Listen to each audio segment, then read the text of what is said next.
ಹಂಗೆ ಅಮ್ಮನ ಕೂಡ ಕೆಲಸ ಆದ ಹತ್ರ ವಾರ್ ಪ್ರಿಪರೇಷನ್ ರೂಮ್ ಥರನೇ.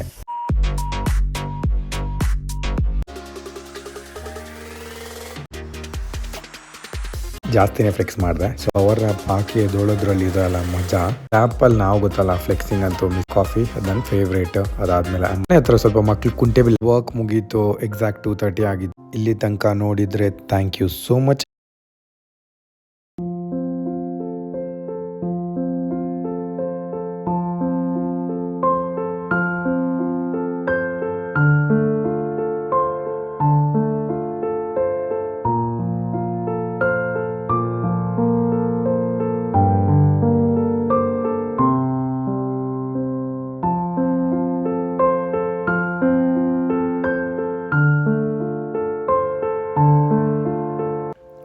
ನಮಸ್ತೆ ಎಲ್ಲರಿಗೂ, welcome to my channel. Caption ನೋಡಿದ್ರಿ ಅನಿಸುತ್ತೆ, a day in my life. So rituals ಎಲ್ಲ ಮುಗಿಸಾದ್ಮೇಲೆ ನಾನು ಓವರ್ ನೈಟ್ ಸೋಕ್ ಮಾಡಿಟ್ಟಿರೋ ಓಟ್ಸ್ನ ಬ್ರೇಕ್ಫಾಸ್ಟ್ ಆಗಿ ತೊಗೊಂಡೆ.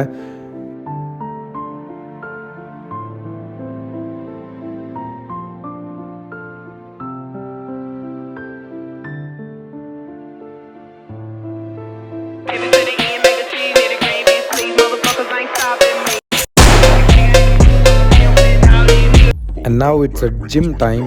ಸೊ ಪ್ರಾಪರಾಗೆಲ್ಲ ಪ್ಯಾಕ್ ಮಾಡಿಕೊಂಡು ನೀಟಾಗಿ ರೆಡಿ ಆಗಿಬಿಟ್ಟು ಸೀದಾ ಹೊರಟೆ. ಸೊ ಹಂಗೆ ಅಮ್ಮನ ಕೂಡ ಕೆಲಸ ಆದ ಹತ್ರ ಡ್ರಾಪ್ ಮಾಡಬೇಕಾಗಿತ್ತು. ಅವ್ರನ್ನ ಡ್ರಾಪ್ ಮಾಡಿ ಮತ್ತು ನಾನು ಜಿಮ್ಗೆ ರೀಚ್ ಆದೆ.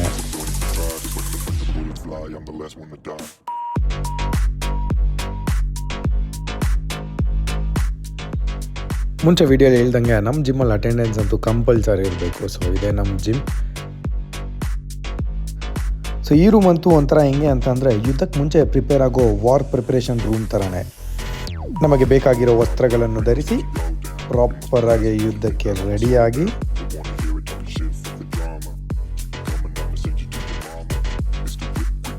ಸೊ ಯುದ್ಧ ಭೂಮಿ ಮೇಲೆ ಕಾಲಿಟ್ಟಾಯಿತು.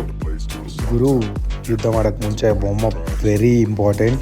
ಸೊ ಪ್ರಾಪರ್ ಸ್ಟ್ರೆಚಿಂಗ್ಸು ಮತ್ತು ವಾರ್ಮ್ ಅಪ್ ಎಲ್ಲ ಕ್ಲೀನಾಗಿ ಕಂಪ್ಲೀಟ್ ಮಾಡಿಕೊಂಡು, ಸೊ ಇವತ್ತು ಚೆಸ್ಟ್ ವರ್ಕೌಟ್ ಇತ್ತು. ಸೊ ಚೆಸ್ಟ್ ವರ್ಕೌಟ್ ಅಂತಾದಮೇಲೆ ಪುಷಪ್ಸ್ ಮತ್ತು ಪುಲ್ಅಪ್ಸ್ ಕಂಪಲ್ಸರಿ ಮಾಡಲೇಬೇಕು.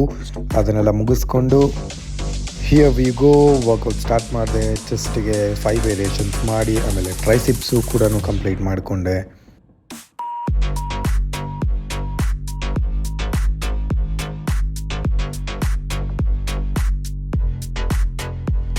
ಸೊ ಆಯಿತು ಗುರು, ಇವತ್ತಿನ ವರ್ಕೌಟ್ ಫುಲ್ ಶೆಕ್ಕೆ ಇಲ್ಲದೆ ಹೋಯಿತು.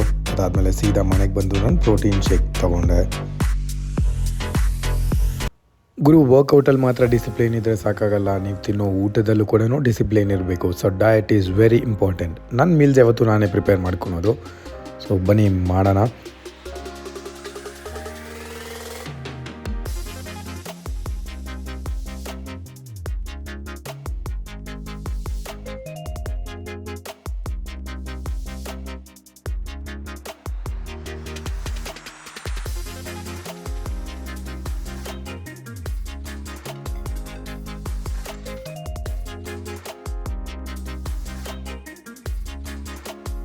ಸೊ ದೋಸೆ ಹಾಕಕ್ಕೆ ರೆಡಿ ಆಗ್ತಾ ಇದ್ದೆ.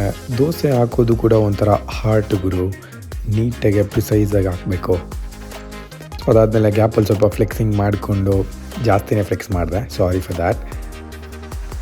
We go. ಇವತ್ತಿನ ಲಂಚ್ಗೆ ಸ್ಪ್ರೌಟ್ಸ್ ದೋಸೆ ಮತ್ತು ನನ್ನ ಫೇವ್ರೇಟ್ ಚಿಕನ್ ರೆಸಿಪಿ ಬೇಕಂದರೆ ಕಮೆಂಟ್ ಮಾಡಿ. ಫುಲ್ಲಾಗೆ ಬ್ಯಾಟಿಂಗ್ ಹೊಡೆದು ಅದಾದಮೇಲೆ ಹೊಟ್ಟೆ ತುಂಬ ನೀರು ಕುಡಿದು ಶಿಸ್ತಾಗಿ ಒಂದು ಮೂವಿ ಹಾಕ್ಕೊಂಡು ಮೂವಿ ನೋಡ್ತಾ ಇದ್ದೆ ಗುರು. ಅದಾದಮೇಲೆ ನನ್ನ ನ್ಯಾಪ್ ಟೈಮು. ಒಳ್ಳೆ ಲಂಚ್ ತಿಂದು ಒಂದು ಸೂಪರಾಗಿ ಒಂದು ಪವರ್ ನ್ಯಾಪ್ ಹಾಕಿ ಎದೊಳೋದ್ರಲ್ಲಿ ಇದಲ್ಲ ಮಜಾ, ಆ ಮಜಾನೇ ಬೇರೆ ಗುರು. ಅದಾದಮೇಲೆ ಒಂದು ಪ್ರಾಪರಾಗಿ ಹಾಟ್ ಶಾರ್ ತೊಗೊಂಡು ನೀಟಾಗಿ ರೆಡಿಯಾಗಿ, ಹಾಗೆ ಆ್ಯಪಲ್ಲಿ ನಾವು ಗೊತ್ತಲ್ಲ ಫ್ಲೆಕ್ಸಿಂಗ್ ಅಂತೂ ಮಿಸ್ಸೇ ಮಾಡಲ್ಲ. ಸೊ ಅಮ್ಮ ಕಾಲ್ ಮಾಡಿದ್ರು, ಅಮ್ಮನ ಪಿಕ್ ಮಾಡೋಕ್ಕೆ ಅಂತ ಸೀದಾ ಹೋದೆ. ಹಂಗೆ ಈವ್ನಿಂಗ್ ಆಗಿತ್ತಲ್ಲ, ಒಂದು ಕಾಫಿ ಹಾಕೋಣ ಅಂತ ಅಮ್ಮನ ಕರ್ಕೊಂಡು ಒಂದು ಕಾಫಿ ಶಾಪ್ಗೆ ಹೋದೆ. ನಲ್ಲಿ ಆರ್ಡ್ರ್ ಮಾಡಿದ್ದು ಬ್ಲ್ಯಾಕ್ ಕಾಫಿ, ಅದು ನನ್ನ ಫೇವ್ರೇಟು. ಅದಾದಮೇಲೆ ಅಮ್ಮಗೊಂದು ಕಾಫಿ ಕೊಟ್ಬಿಟ್ಟು ಸೀದಾ ಮನೆಗೆ ಬಂದೆ. ಎಕ್ಸಾಕ್ಟ್ ಲಾಗಿನ್ ಟೈಮ್ ಆಗಿತ್ತು. ಲಾಗಿನ್ ಮಾಡಿ ವರ್ಕ್ ಸ್ಟಾರ್ಟ್ ಮಾಡಿದೆ. ನನ್ನ ವರ್ಕ್ ಟೈಮಿಂಗ್ ಬಂದುಬಿಟ್ಟು 5:30 to midnight 2:30. ಸೊ ಗ್ಯಾಪಲ್ಲಿ ಮೀಟಿಂಗ್ ಎಲ್ಲ ಮುಗಿಸ್ಕೊಂಡು ನಾನೊಂದು ಸ್ಮಾಲ್ ಸ್ನ್ಯಾಕ್ ಹಾಕ್ಕೊಂಡೆ. ರಾತ್ರಿ ಊಟ ಟೈಮ್ ಆಯಿತು. ಸೊ ರಾತ್ರಿ ಊಟಗೂ ನನ್ನ ರೆಸಿಪಿ ನಾನು ಪ್ರಿಪೇರ್ ಮಾಡಿಕೊಂಡು ಅಮ್ಮ ದೋಸೆ ಹಾಕ್ಕೊಟ್ರು. ದೋಸೆನೂ ತಿಂದುಬಿಟ್ಟು ಮನೆ ಹತ್ರ ಸ್ವಲ್ಪ ಮಕ್ಕಳು ಕುಂಟೆಬಿಲ್ಲೆ ಆಡ್ತಾಯಿದ್ರು. ನಾನು ಒಂದೆರಡು ಸ್ಟೆಪ್ ಹಾಕಿ ಅದಾದಮೇಲೆ ನನ್ನ ಡೈಲಿ ವಾಕಿಂಗ್ ರೋಟೀನ್ನ ಕಂಪ್ಲೀಟ್ ಮಾಡಿಕೊಂಡು ಮತ್ತೆ ಮನೆಗೆ ಬಂದು ಲಾಗಿನ್ ಮಾಡಿ ಸ್ವಲ್ಪ ವರ್ಕ್ ಇತ್ತು, ಅದನ್ನು ಮುಗಿಸ್ಕೊಂಡೆ. ಶಿಫ್ಟ್ ಯಾವುದೇ ಆಗಿರಲಿ ಗುರು, ನಿಮ್ಮ ಹೆಲ್ತ್ ಶಿಫ್ಟ್ ಆಗದೇ ಇರೋ ಥರ ನೋಡ್ಕೊಳ್ಳಿ. ಫೈನಲಿ ವರ್ಕ್ ಮುಗೀತು. ಎಕ್ಸಾಕ್ಟ್ 2:30 ಆಗಿತ್ತು. ಸೊ ಲಾಗೌಟ್ ಮಾಡಿಬಿಟ್ಟು ಅದಾದಮೇಲೆ ಸ್ಟ್ರೈಟಾಗಿ ಹೋದೆ ಕಿಚನ್ಗೆ. ನೆಕ್ಸ್ಟ್ ಡೇ ಬ್ರೇಕ್ಫಾಸ್ಟ್ ಪ್ರೀವಿಯಸ್ ನೈಟೇ ಪ್ರಿಪೇರ್ ಮಾಡಿ ಫ್ರಿಜ್ಜಲ್ಲಿ ಇಟ್ಬಿಡ್ತೀನಿ. ಸೊ ದಟ್ ಮಾರ್ನಿಂಗ್ ಎದ್ದಿದ ತಕ್ಷಣ ಆ ಸೂಪರ್ ಬ್ರೇಕ್ಫಾಸ್ಟ್ ಮೀಲ್ನ ತಿನ್ನೋದ್ರಲ್ಲಿ ಮಜಾ ನೆಕ್ಸ್ಟ್ ಲೆವೆಲ್ ಇರುತ್ತೆ. ಇಷ್ಟೇ ಗುರು, this is a day in my life.